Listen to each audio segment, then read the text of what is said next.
আসসালামু আলাইকুম। ওয়ালাইকুম আসসালাম। ভালো আছেন? জি ভালো আছি, আপনি ভালো আছেন? জি, আলহামদুলিল্লাহ। গ্রুপে একটা এসএমএস দেন তো কেউ।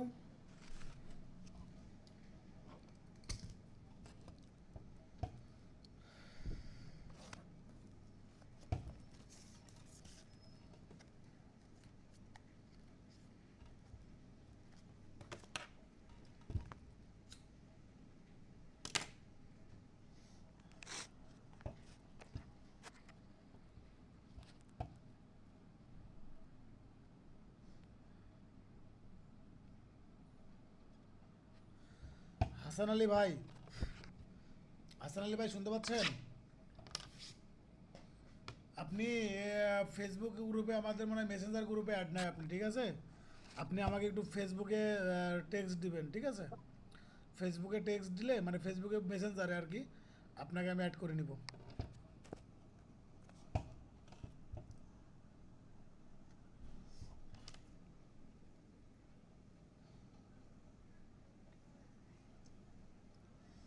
লতিফ ভাই কেমন আছেন?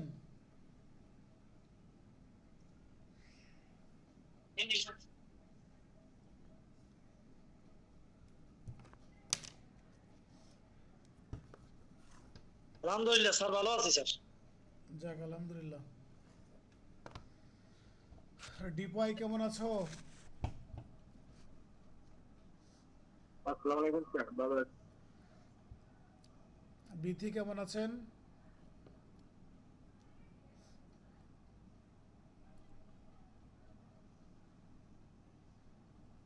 ফারজানা লিমন আপু? জি, আসসালামু আলাইকুম স্যার, ভালো আছি। আপনি ভালো আছেন? হ্যাঁ ভালো আছি। শিলা ভালো আছেন? জি, আপনি? হ্যাঁ ভালো আছি। নরিনাপুর কি অবস্থা? ভাইয়া আলহামদুলিল্লাহ ভালো আছি। ভালো আছেন? হ্যাঁ ভালো আছি আপু। আপনি তো পরীক্ষা দিবেন বিজিএস, তাই না? জি ভাইয়া।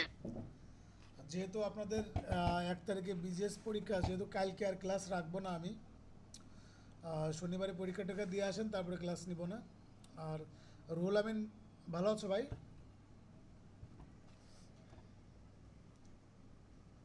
জি আলহামদুলিল্লাহ ভালো আছি ভাই, আপনি ভালো আছেন? হ্যাঁ ভালো আছি। কি হলো বুঝলাম না, উপস্থিতি তো কম কেন?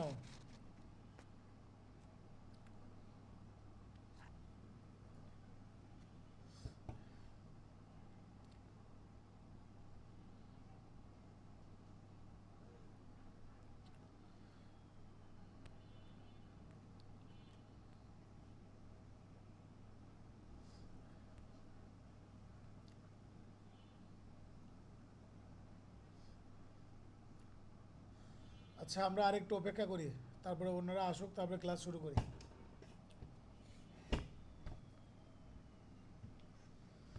ডিপোয় কি বিজিএস দিবা?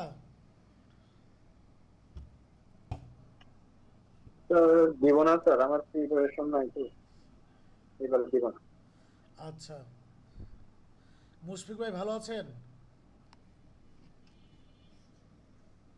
জি ভাই, আসসালামু আলাইকুম। আছি আলহামদুলিল্লাহ মোটামুটি। আপনি কেমন আছেন? আলহামদুলিল্লাহ ভালো আছি। শারমিন ভালো আছেন?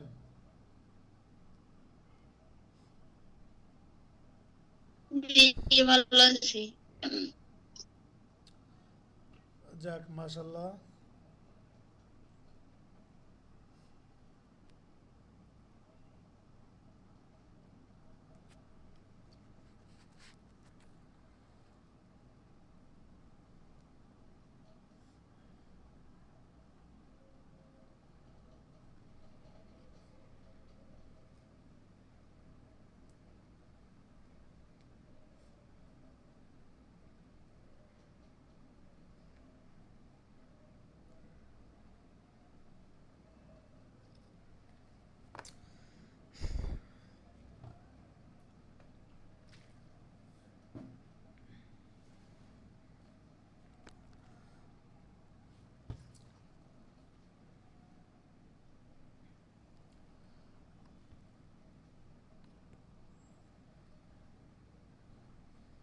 আচ্ছা আমি আর অপেক্ষা না করি, অপেক্ষা না করে ক্লাস শুরু করে দিই।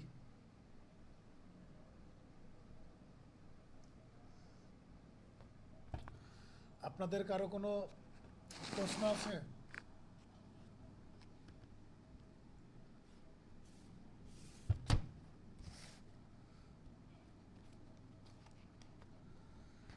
কারো কোনো প্রশ্ন থাকলে করেন।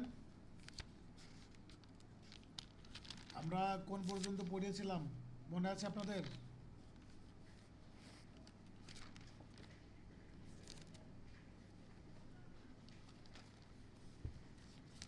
বলেন তো কোন পর্যন্ত পড়িয়েছিলাম?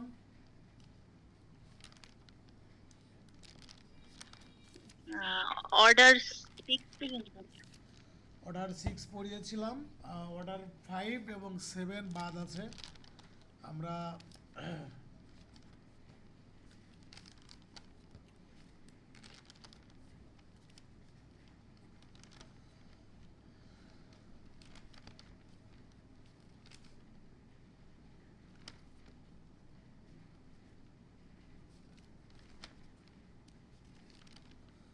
আজকে অর্ডার আমরা 7 থেকে শুরু করব। 7 তারপরে 5।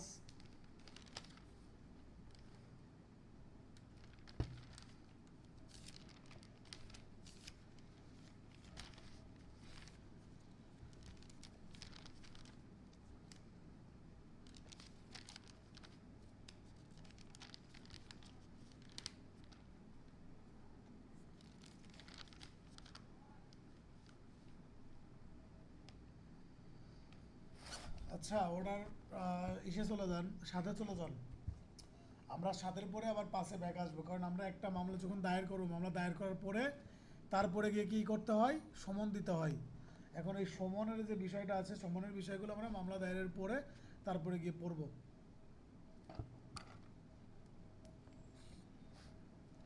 হ্যাঁ, এখানে অর্ডার 7-এ বলতেছে প্লেন্ট বা আরজি। আরজি কাকে বলে? আরজিটা হলো যে একজন বাদী যে মামলাটা দায়ের করবে সেই মামলার মূল যে কপি, যে মামলার মধ্যে যে যে ঘটনা ইনক্লুড করবে এই সকল কিছু মিলে, এবং কি কি প্রতিকার তারা চাচ্ছে এবং তাদের দাবি কি কি, সবগুলো মিলে যেই মূল মামলাটা দায়ের করা হয়, এই মূল মামলার কপিটা হচ্ছে, তাকে আরজি বলা হচ্ছে। হ্যাঁ, এখন মামলা দায়েরের যে আমরা বিধান পড়ে আসছি, এই মামলা দায়েরের বিধান কত ধারাতে বলা আছে বলেন তো? ইনস্টিটিউট অফ স্যুট কত ধারাতে বলা আছে?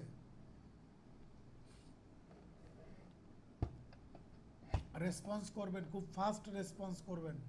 26 ধারা 26। হ্যাঁ, ধারা 26-এ বলা আছে যে মোকদ্দমা দায়ের, এটা বলা আছে 26-এ, আরজি দাখিলের মাধ্যমে বা নির্ধারিত অন্য কোনো মাধ্যমে কি করা যায়, আপনার মামলা দায়ের করা যায়। এখন এই আরজিটা হচ্ছে আপনার বলা আছে আদেশ 7-এ। এখানে 7-এ দেখেন যে সকল বিষয় আরজিতে উল্লেখ করতে হবে, এটা বলা আছে আপনার আদেশ 7-এর বিধি 1-এ বলা আছে যে আরজিতে যে সকল বিষয় ইনক্লুড করতে হয়, যে সকল বিষয় আরজিতে ইনক্লুড করতে হয়, এটা বলা আছে বিধি 1-এ, আদেশ 7-এ। এখানে একটা মামলা দায়ের করতে হলে ওই আরজিতে কোন কোন বিষয়গুলো ইনক্লুড করতে হবে অল ডিটেলস এখানে বলা আছে আপনার 1-এ, বিধি 1-এ বলা আছে। আর বিধি 1টা হচ্ছে গুরুত্বপূর্ণ, একটু দাগায় রাখবেন। দেখেন, যে আদালতে মামলা দায়ের করতে হবে সেই আদালতের নাম সর্বপ্রথম উপরে লিখতে হয় আরজিতে, আমরা জানি। তারপরে কি লিখবেন? তারপরে লিখবেন হচ্ছে বাদীর নাম এবং পরিচিত যে বাসস্থান মানে ঠিকানা, যেটা বাদীর যে অ্যাড্রেস আছে, অ্যাড্রেস সহ লিখবেন। তারপরে লিখবেন কি, বনাম দিবেন, বনাম দিয়ে লিখবেন বিবাদী, যতজন বিবাদী আছে তাদের নাম এবং ঠিকানা। আর তারপরে বাদী বিবাদী যদি নাবালক বা মানসিক বিকারগ্রস্ত হলে সেই মর্মে একটা বিবৃতি দিতে হয়। যদি এরকমের কোনো নাবালক বা পাগল ব্যক্তি যদি মামলা দায়ের করে সেক্ষেত্রে। এবং তারপরে যে লিখবেন মামলার কারণ এবং উদ্ভবের সময়, মামলার কারণ মানে কজ অফ অ্যাকশন, আর হচ্ছে এই কজ অফ অ্যাকশন কোন সময় ক্রিয়েট হয়েছে সেই সময়টা দিবেন। তারপরে আদালতের এখতিয়ার আছে কি না, আদালতের এখতিয়ার আছে কি না, এটা সাধারণত আরজির লাস্ট যে পয়েন্টগুলো দেওয়া থাকে তার মধ্যে লাস্টের দিকে একটা পয়েন্ট দিয়ে দিতে হয় যে আদালতের এখতিয়ার আছে কি না। যেমন ধরেন যে উপরোক্ত আলোচিত ঘটনাটি অত্র আদালতের এখতিয়ারাধীন বিধায় মামলাটা অত্র আদালতে দায়ের করা হইল, এরকমের করে একটা পয়েন্ট দিয়ে দিতে হয়। তারপরে এই যে দাবিকৃত প্রতিকার, কোন কোন দাবি তারা চাচ্ছে বা কোন কোন দাবি তাদের আছে, এই দাবিগুলো আরজিতে কি করতে হবে, উল্লেখ করতে হবে, আরজিতে উল্লেখ করতে হবে। তারপরে চলে যাব আমরা বাদীর আরজিতে এবং বিবাদীর লিখিত জবাবে থাকতে হবে কি কি থাকতে হয়। এই যে দেওয়ানি কার্যবিধি সংশোধন হয়েছে, দেওয়ানি কার্যবিধি সংশোধন হয়ে কিছু কিছু বিষয় ইনক্লুড করা হয়েছে, যে বিষয়গুলো আরজিতে রাখা বাধ্যতামূলক, রাখতেই হবে। এই বিষয়গুলো আরজিতে যদি না থাকে তাহলে সেই আরজি গ্রহণ করবে না। এখন বাদী আপনার কি উপস্থাপন করে, আরজি উপস্থাপন করে, আর বিবাদী কি করে, লিখিত জবাব দিয়ে থাকে। এই আরজিতে বাদী যে যে প্রতিকার দিয়েছে, যে যে প্রতিকার চেয়েছে সেই সেই বিষয়গুলো বিবাদী লিখিত জবাবে হয় সে স্বীকার করে নেবে, না হলে সেটা প্রত্যাখ্যান করবে, সেটা প্রত্যাখ্যান করবে। তাহলে এখানে দুইটা অপশন আছে, একটা হচ্ছে স্বীকার করে নেওয়া, আরেকটা হচ্ছে প্রত্যাখ্যান করা। একটা হচ্ছে স্বীকার করা, আরেকটা হচ্ছে প্রত্যাখ্যান করা। আপনারা সাউন্ড ক্লিয়ার শুনতে পাচ্ছেন? জি ভাইয়া। আচ্ছা, আস্তে শোনা যাচ্ছে। হ্যাঁ।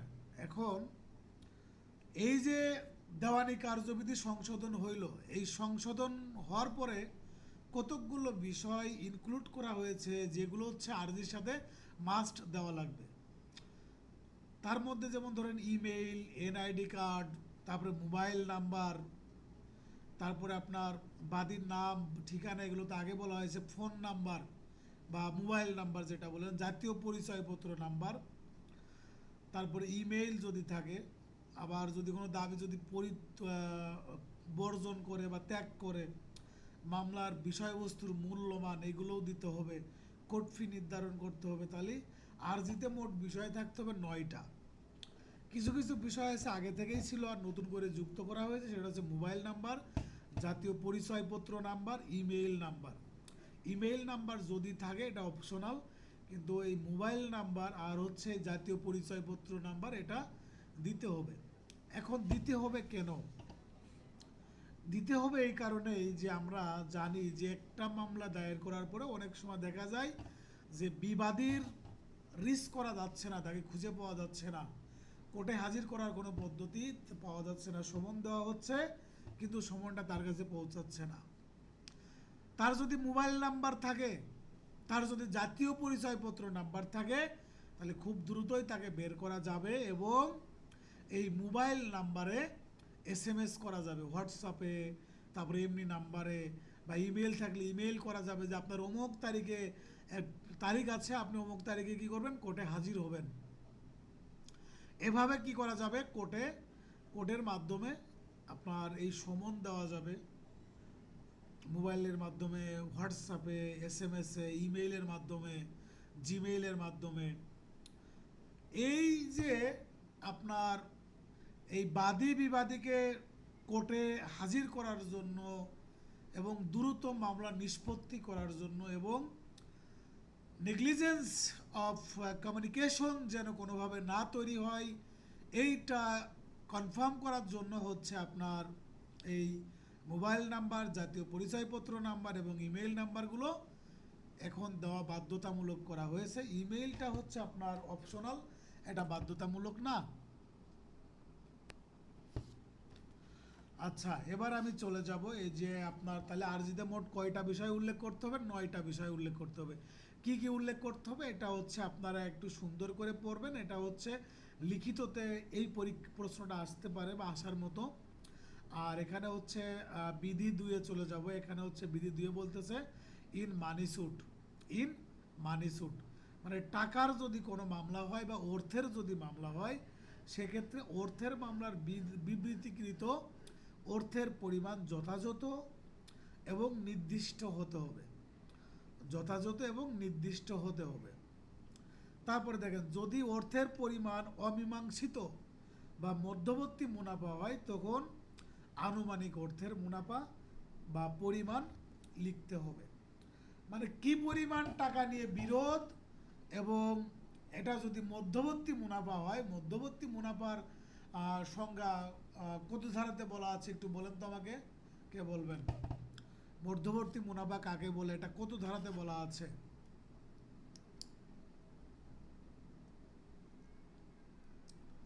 দ্রুত বলেন।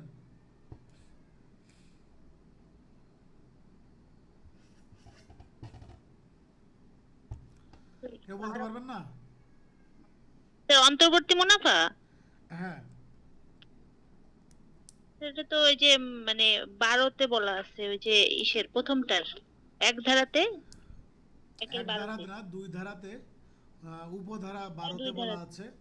মধ্যবর্তী মুনাফা আর হচ্ছে অন্তর্বর্তীকারী মুনাফা দুইটা হচ্ছে একই। ঠিক আছে, এটা গেল। এখন এখন আমরা বিধি 3-এ চলে যাব। বিধি 3-এ বলতেছে মামলার বিষয়বস্তু স্থাবর সম্পত্তি শনাক্ত করার জন্য বর্ণনা, সীমানা এবং সেটেলমেন্ট নাম্বার, পর্চা ইত্যাদি উল্লেখ করতে হবে। এটা জাস্ট একবার করে পড়বেন। তারপরে বিধি 6-এ চলে যাব আমি। 6-এ বলতেছে তামাদি আইন হতে অব্যাহতি লাভের কারণসমূহ। তামাদি শেষে দায়ের করলে, মানে কোনো মামলা যদি তামাদির মেয়াদ শেষ হওয়ার পরে যদি দায়ের করে, তাহলে তামাদি হতে অব্যাহতির কারণসমূহ উল্লেখ করবে। কোন কারণে এই মামলাটা দায়ের করতে দেরি হইল, তার এই যে তামাদি শেষ হয়ে গেল কেন, কোন কারণে? এখানে কারণ হতে পারে সে বিদেশে ছিল, সে উপযুক্ত কোনো তথ্য পায় নাই, আর অনেকগুলো কারণ এখানে হইতে পারে, বা সে গুরুতর অসুস্থ ছিল। বিভিন্ন কারণে তামাদির মেয়াদ শেষ হইতে পারে। এটা হচ্ছে কি করতে হবে? উল্লেখ করতে হবে। তারপর দেখেন, প্রতিকার স্পষ্টভাবে বর্ণনা করতে হবে। Reliefs to be specifically state.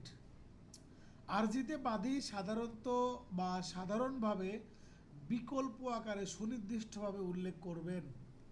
মানে তার যে প্রতিকার, সে যে প্রতিকার চাচ্ছে, সেই প্রতিকারগুলো কি করবেন? সুনির্দিষ্টভাবে, সুনির্দিষ্টভাবে, সাধারণভাবে এবং বিকল্পভাবে, এই 3টা কথা বলা আছে বিধির সাথে।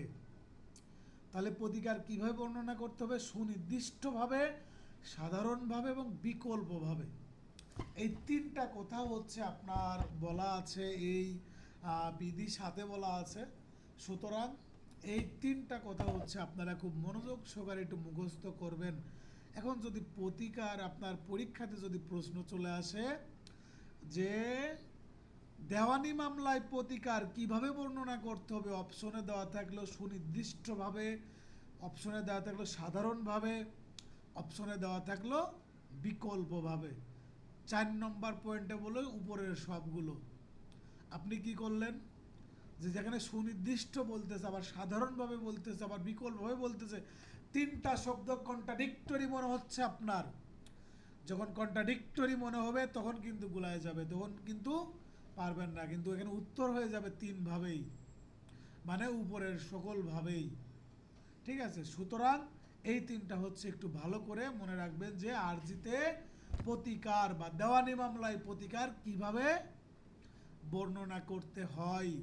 এখানে হচ্ছে আপনার সুনির্দিষ্টভাবে, সাধারণভাবে এবং বিকল্পভাবে কি করতে হবে? প্রতিকার স্পষ্টভাবে বর্ণনা করতে হবে। তারপরে চলে যাব আমি আরজির ইয়েটা বিধি 9-এ। বিধি 9-এ বলতেছে আরজি গ্রহণের প্রণালী। আরজি কিভাবে গ্রহণ করবে, এই যে পদ্ধতি, এটা বলা হচ্ছে 9-এ। আরজির সাথে যে দলিল পেশ করে তার একটি তালিকা লিখে আরজির সাথে সংযুক্ত করে দিতে হবে, মানে ফ্রিস্তি আকারে দিতে হবে কি কি দলিল সে কি করেছে, কোর্টে দায়ের করেছে। হ্যাঁ, এখন দেখেন কেউ যদি গার্ডিয়ানশিপের মামলা করে তাহলে কি কি দিতে হবে, এই যে জন্ম নিবন্ধনের কার্ড, তারপরে হচ্ছে অথবা আপনার ভোটার আইডি কার্ড বা ইউনিয়ন পরিষদ কর্তৃক কোনো সার্টিফিকেট বা কোনো যে সম্পত্তির গার্ডিয়ান বা তার কি কি সম্পত্তি আছে সেই ধরনের কোনো বিবৃতি, এই সকল বিষয় কি করতে হবে, উল্লেখ করতে হবে। এবং এর সম্পর্কিত যদি কোনো ডকুমেন্ট থাকে ডকুমেন্টগুলো কিভাবে দিতে হবে, ফ্রিস্তি আকারে লিস্ট করে করে 1 নম্বর 2 নম্বর করে করে দিতে হবে। তারপর দেখেন যতজন বিবাদী তত সংখ্যক নকল পেশ করতে হবে। মানে আপনি একটা আরজি লিখলেন, আরজিতে আপনি একটা মামলা দায়ের করলেন, মামলা দায়ের করার পরে আপনি হচ্ছে বাদী, ওই মামলার বিবাদী হচ্ছে ডিপয়, ফারজানা লিমন, কামরুন নাহার, শিলা, মিরাজ মুক্তা, এই 6 জন হচ্ছে কি ওই মামলার হচ্ছে বিবাদী। দেওয়ানি মামলাতে বিবাদী যারা তাদেরকে আপনি কখনো আসামি বলতে পারবেন না, তাদেরকে কখনো আপনি আসামি বলতে পারবেন, আপনাকে বিবাদীই বলতে হয়, বিবাদীই বলতে হবে। তাহলে এই যে 6 জন বিবাদী ওই আরজির অ্যাকসেপ্ট করে ফটোকপি করবেন, অ্যাকসেপ্ট করে ফটোকপি করে সমনের সাথে এই 6 জনকে 6 সেট কী করতে হবে, সমন প্লাস আপনার এই আরজির কপি কী করতে হবে, প্রদান করতে হবে। হ্যাঁ, তারপর দেখেন যতজন বিবাদী তত সংখ্যক আপনার নকল পেশ করবে, বাদী আরজির সাথে যে তালিকা আপনার সংক্ষিপ্ত বিবৃতি নকল দাখিল করবে তা আদালতের প্রধান কেরানি, chief ministerial officer of the court, আদালতের প্রধান কেরানি। এখন যদি আপনাদের পরীক্ষাতে প্রশ্ন আসে যে আদালতের প্রধান কেরানি বলতে কি বোঝায় বা এর ইংরেজি কি, তাহলে এখানে এর ইংরেজি হচ্ছে chief ministerial officer of the court. ঠিক আছে, সো এটা একটু দাগায় রাখবেন। পরীক্ষাপূর্বক সঠিক থাকলে স্বাক্ষর করবেন, আদালতের প্রধান কেরানি স্বাক্ষর করবেন। আর দেখেন এই সিভিল মামলা কিন্তু আপনার সরাসরি ওই যে শুনানির মাধ্যমে এই ঘটনা হ্যান ত্যান এইগুলো বলা লাগে না, এই প্রধান কেরানির কাছে যখন নিয়ে যাবেন আপনি সিভিল মামলাটা, সে সুন্দর করে জাস্টিফাই করবে যে আরজিতে কোথাও ভুল আছে কিনা বা কোনো তথ্য যুক্ত করা লাগবে কিনা, এবং আরও কোনো তথ্য সংযুক্ত করা বা কোনো ভুল আছে কিনা, যদি এরকমের যদি থাকে তাহলে সে তাৎক্ষণিকভাবে সংশোধনের জন্য বলবেন, সংশোধন করা হলে তারপরে সে আরজিটা গ্রহণ করবেন, গ্রহণ করে পরবর্তীটা তারিখ রাখবেন, সেটা হচ্ছে শুনানির জন্য, পরবর্তী তারিখ রাখবেন সে মামলাটা শুনানির জন্য, এবং এই অপোজিট পার্টিকে তার পরপরই সমন দিয়ে দিবেন। আচ্ছা, এইবার আমি চলে যাব বিধি 10-এ। বিধি 10-এ বলতেছে আপনার আরজি ফেরত, return of plaint, reject of plaint আর হচ্ছে রিটার্ন অফ প্লেন্ট, এর মধ্যে অনেক পার্থক্য আছে, এর মধ্যে পার্থক্য আছে। পার্থক্যটা হইলেও যে আরজি ফেরত কখন দেয় আর আরজি রিজেক্ট কখন করে। আরজি ফেরত সাধারণত দেয় যদি আদালতের এখতিয়ার না থাকে। যেমন ধরেন কপিরাইটের মামলা আপনি জেলা জজের কাছে মামলা দায়ের করবেন, আপনি দায়ের করলেন সহকারী জজের কাছে, সহকারী জজ কপিরাইটের মামলা আমলে নেওয়ার এখতিয়ার তার নাই, এটা এখতিয়ার আছে জেলা জজের। সো আপনার ওই মামলাটা জেলা জজের নিকটই দায়ের করতে হবে। আবার ধরেন আপনি কনজুগাল লাইফ ইনফোর্সের জন্য আপনি মামলা করবেন, কনজুগাল লাইফ আপনি ইনফোর্সের জন্য মামলা করবেন, সেই মামলাটা আমরা কোথায় দায়ের করতে হবে, সহকারী জজের নিকট। আপনি সহকারী জজের নিকট মামলাটা দায়ের না করে আপনি চলে গেলেন জেলা জজের কাছে মামলাটা দায়ের করতে, তখন ওই জেলা জজ কী করবে, মামলাটা ফেরত দিয়ে দিবেন। কনজুগাল লাইফ বলতে কি বোঝাচ্ছে, দাম্পত্য জীবন পুনরুদ্ধারের মামলা, দাম্পত্য জীবন পুনরুদ্ধারের মামলা। আচ্ছা, এখন আরজি এই যে আপনার বিধি 10, এই বিধি 10-এ হচ্ছে আপনার আরজি কি করবেন, ফেরত দিবেন। আদালতের যদি এখতিয়ার না থাকে, এখানে আপনার আর্থিক এখতিয়ার আসতে পারে, আঞ্চলিক এখতিয়ার আসতে পারে। এই দুই এখতিয়ারের কোনো এখতিয়ার যদি আদালতের না থাকে, তাহলে আদালত কি করবেন? মামলাটা ফেরত দিয়ে দিবেন। মামলার যে কোনো পর্যায়ে যে আদালতে মামলা দায়ের করা উচিত, উক্ত আদালতে ফেরত পাঠাতে পারবেন। আমি এর আগে বলেছিলাম, যেখানে মামলার যে কোনো পর্যায়ে উল্লেখ থাকে চার্জ গঠনের পূর্বে, ডিগ্রি প্রদানের পূর্বে, রায় ঘোষণার পূর্বে এবং প্রথম সম্ভাব্য সুযোগ, এই কয়েকটা শব্দ যে যে ধারাতে যে যে জায়গা উল্লেখ আছে, এই জায়গা আপনারা কি করবেন? সুন্দর করে পড়বেন। আবার দেখবেন যে কিছু কিছুর ক্ষেত্রে, বেশিরভাগ ক্ষেত্রে বলা আছে মামলার যে কোনো পর্যায়ে। এখন মামলার যে কোনো পর্যায়ে কোন কোন ধারার সাথে সংযুক্ত, এটা হচ্ছে আপনি আলাদা করে সেপারেট করে লিখলেন। আবার 3 থেকে 4 জায়গা হয়তো আছে যে আপনার প্রথম সম্ভাব্য সুযোগে, এই প্রথম সম্ভাব্য সুযোগ উপরে লিখলেন, তারপরে দাগ দিলেন, তারপরে নিচে লিখলেন কি এই বিধি এই ধারাতে এই কথা বলা আছে। তারপরে ডিগ্রি প্রদানের পূর্বে এটা যে যে ধারাতে, বিধিতে, আদেশে বলা আছে, এগুলো আপনি সেপারেট করে একটু পড়ে রাখলেন। এগুলো খুবই গুরুত্বপূর্ণ। তারপরে দেখেন, এই যে আর্জিটা ফেরত দিবে, কোন পদ্ধতিতে ফেরত দিবে?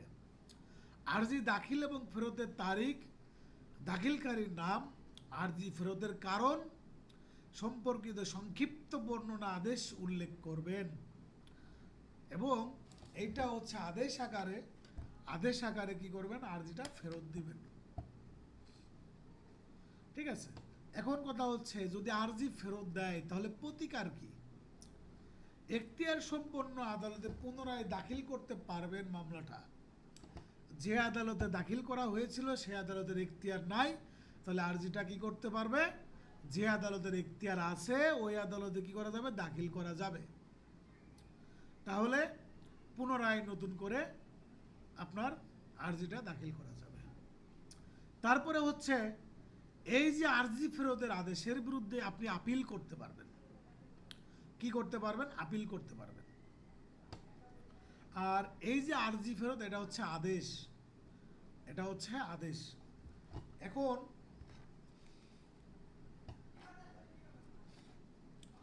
এই যে আমরা বিধি 10 যেটা বললাম, এটা খুবই গুরুত্বপূর্ণ, 3 স্টার দিয়ে রাখবেন।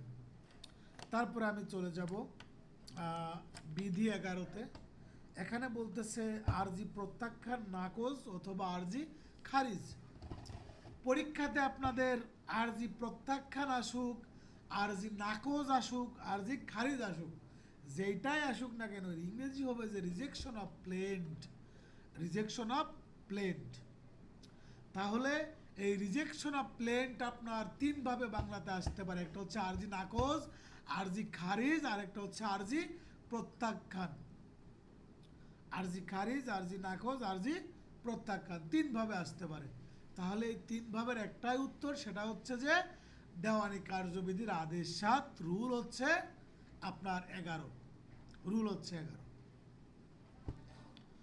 হ্যাঁ, এখন চলে যাব আরজি গ্রহণ না করা। এখানে 4টা কারণ আছে, 4টা কারণে কি করতে পারবে? আরজি আপনার প্রত্যাখ্যান করতে পারে, নাকচ করতে পারে, খারিজ করতে পারে। কি কি কারণ দেখেন,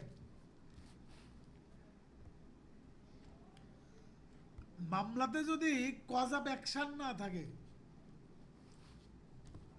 যে মামলাতে আপনি দায়ের করেছেন এই মামলার যদি কজ অফ অ্যাকশন না থাকে, তাহলে মামলাটা খারিজ করে দিবেন। দাবিকৃত মূল্যমানের, দাবিকৃত আপনার প্রতিকারের মূল্যমান যদি কম উল্লেখ করে, কম উল্লেখ করে,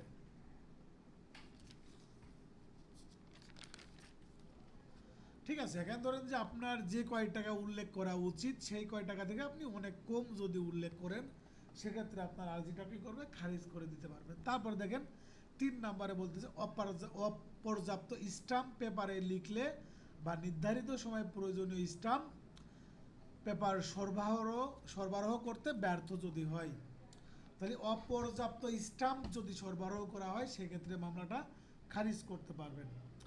আর 4 নম্বরটা হচ্ছে আইন দ্বারা যদি বারিত হয়, 4 নম্বরটা যদি আইন দ্বারা বারিত হয়।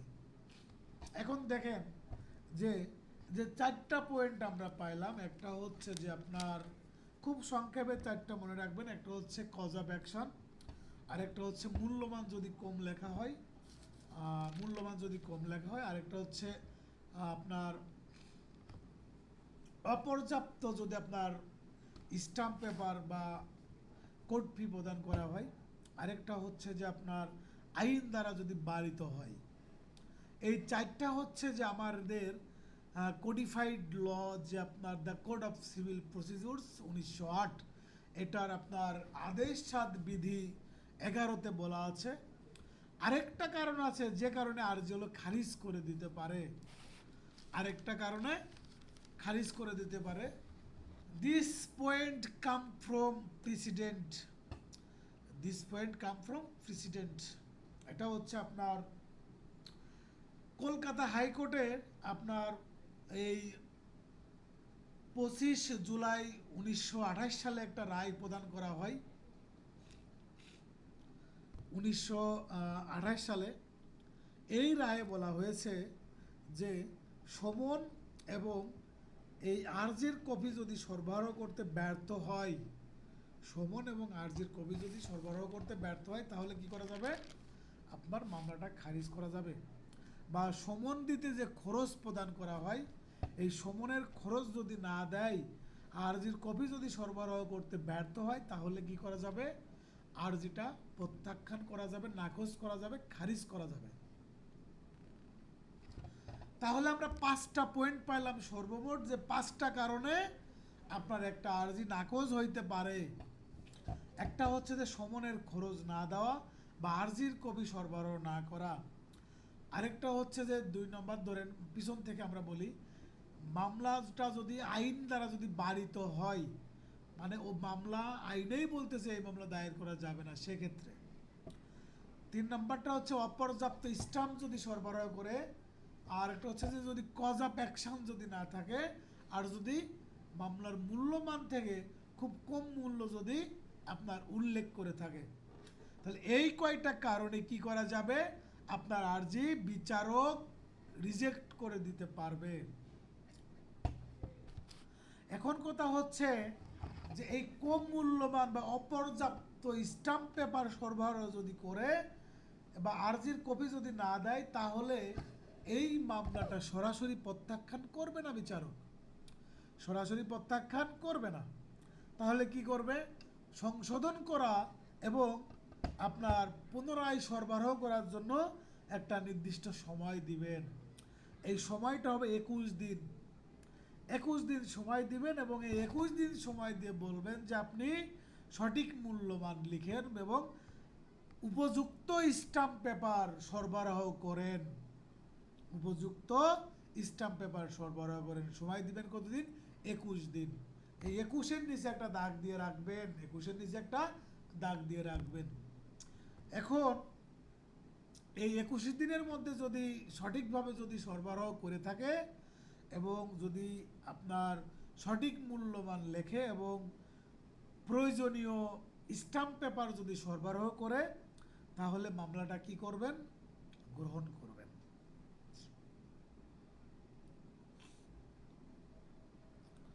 এখন যখন একটা মামলা দায়ের করা হয়, দায়ের করার সময় কিন্তু শুধুমাত্র বাদী যে আপনার আর্জি এবং দাখিলকৃত দলিলসমূহ এই বিষয়গুলো বিবেচনা করবে।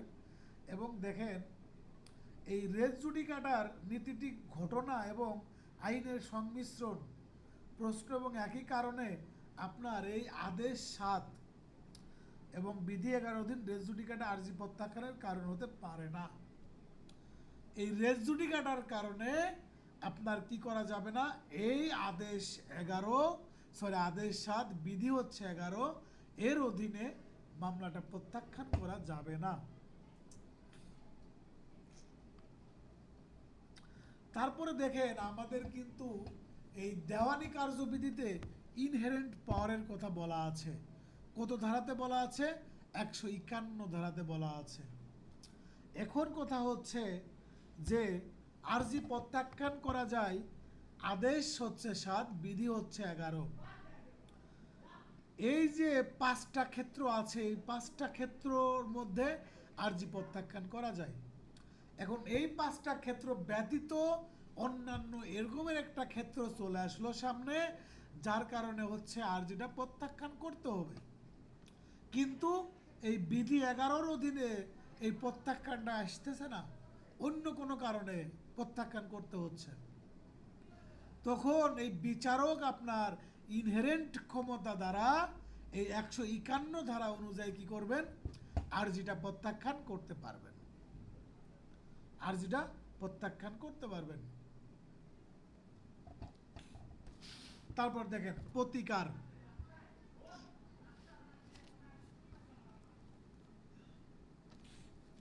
প্রতিকার হচ্ছে যে যদি 11-তে যদি মামলাটা প্রত্যাখ্যান করে দেয় বা নাকচ করে দেয়, সেক্ষেত্রে পুনরায় একই কারণে নতুন করে আরজি দাখিল করতে পারবে, আপিল করতে পারবে। আর এই 11টা, এই বিধি 11টা হচ্ছে ডিগ্রি, এটা হচ্ছে ডিগ্রি। আর বিধি 10-এর অধীন যে আপনার আরজি ফেরত, রিটার্ন অফ প্লেন্ট, এটা হচ্ছে আদেশ। এখন কোনটা আদেশ এবং কোনটা ডিগ্রি, এটা হচ্ছে আপনাদের মনে রাখতে হবে। পরীক্ষাতে প্রশ্নতে আসবে যে রিজেকশন অফ প্লেন্ট এটা কি, এটা আদেশ, এটা ডিগ্রি, এটা রায় নাকি, তখন আপনারা কি বলবেন যে এটা হচ্ছে ডিগ্রি। আরেকটা হচ্ছে যে রিটার্ন অফ প্লেন্ট, এটা হচ্ছে আদেশ। আপনারা জানেন যে সকল ডিগ্রির বিরুদ্ধে আপিল করা যায়, আর কিন্তু সকল আদেশের বিরুদ্ধে আপিল করা যায় না। কিছু কিছু লিমিটেড আদেশ আছে যাদের বিরুদ্ধে আপিল করতে পারবেন, যার বিরুদ্ধে আপনি আপিল করতে পারবেন। সো এই জন্য আপনার জানা প্রয়োজন যে কোনটা আদেশ আর কোনটা হচ্ছে ডিগ্রি, এটা আপনার জানা প্রয়োজন। না হলে আপনি যেখানে আপনার রিভিশন করতে হবে সেখানে যে আপনি আপিল করে দিলেন, সেখানে যে আপনি আপিল করে দিলেন, তা তো হবে না। সুতরাং কি করতে হবে, আপনাদের কোনটা আদেশ এবং কোনটা বিধি এটা জানতে হবে। আচ্ছা ঠিক আছে, আমরা তাহলে এই বিধি 11-তে মোট 5টা পয়েন্ট পাইলাম। এই 5টা পয়েন্ট এখন আমাকে কে বলে শোনাবেন বলেন তো? একজন একটা একটা করে বলেন, একটু দ্রুত বলেন। এটা শেষ হলে পরে আমি কিসে যাব, আমি পরবর্তী সেশনে যাব ক্লাসের। ভাইয়া সিরিয়াল ওয়াইজ বলতে হবে। আপনি যে কোনো একটা বলেন। আচ্ছা, মোকদ্দমার কারণ উল্লেখ না থাকলে, আরেকজন উল্লেখ বলেন। না করলে। হ্যাঁ, সবাই আনমিউট করেন, যে যে পারেন দ্রুত বলেন। কোর্ট ফি অপর্যাপ্ত হলে, কোর্ট ফি হ্যাঁ কম মূল্যে যুক্ত লেখা হলে, আচ্ছা, আর কেউ? আইন দ্বারা বাড়িত হলে। হ্যাঁ, আরো বাকি আছে। সুদ বা তাইদাত মূল্য উল্লেখ না থাকলে। হ্যাঁ, আরেকটা বলেন। বিষ না দিলে সমাজের বিষ না। আচ্ছা ঠিক আছে, থ্যাংক ইউ সো মাচ। আর এটা হচ্ছে ডিগ্রি, এটার বিরুদ্ধে প্রতিকার হচ্ছে আপিল। আমরা পরবর্তী সেশনে আমরা বাকিটুকু পড়ব। সুতরাং আপনাদের লিঙ্ক দিলে আপনারা খুব দ্রুত চলে আসবেন, ঠিক আছে? লিঙ্ক দেওয়ার সাথে সাথে আপনারা কি করবেন, দ্রুত চলে আসবেন। আমি সেশনটা শেষ করতেছি।